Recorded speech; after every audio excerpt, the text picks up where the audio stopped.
প্রায় ৩ দিনের পরিশ্রমে এই ঘরটি পুরা কমপ্লিট করলাম। আসসালামু আলাইকুম, সবাই কেমন আছেন? আমরা আগে ২টা ভিডিওতে বলছিলাম যে আমরা একটা খাঁচা বানাবো কোয়েল পাখির।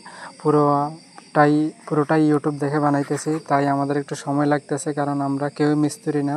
আমরা নিজেদের শ্রম এবং কঠোর পরিশ্রম করেই কাজটা করতেছি, কারণ আমরা এগুলা যে করেছি আগের কোনো ধারণা নাই।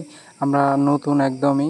আগে যে একটা খাঁচা বানাইছি ওটা আমাদের মিস্ত্রি বানাই দিছে, যেটা একদমই বাজে অবস্থা। ওইটাতে কোয়েল পাখি পায়খানা করে, ওগুলো পরিষ্কার করা যায় না। সে ঠিকমতো মাপ দিয়ে কাজ করে যায় নাই, কিন্তু সে পুরো টাকাটাই নিছিল। তাই ভাবছি এবার আমরা নিজেরাই করব।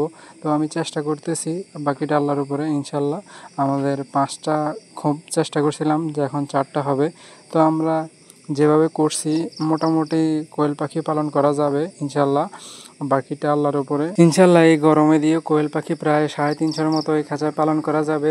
আমি এখানে কোয়েল পাখি ছেড়ে দেখেছিলাম, ভিডিও শুরুতে দেখছেন যে আমার মাত্র 41টা পাখি ছাড়ছি, এখনও প্রায় 3 ভাগের 1 ভাগ খালি আছে।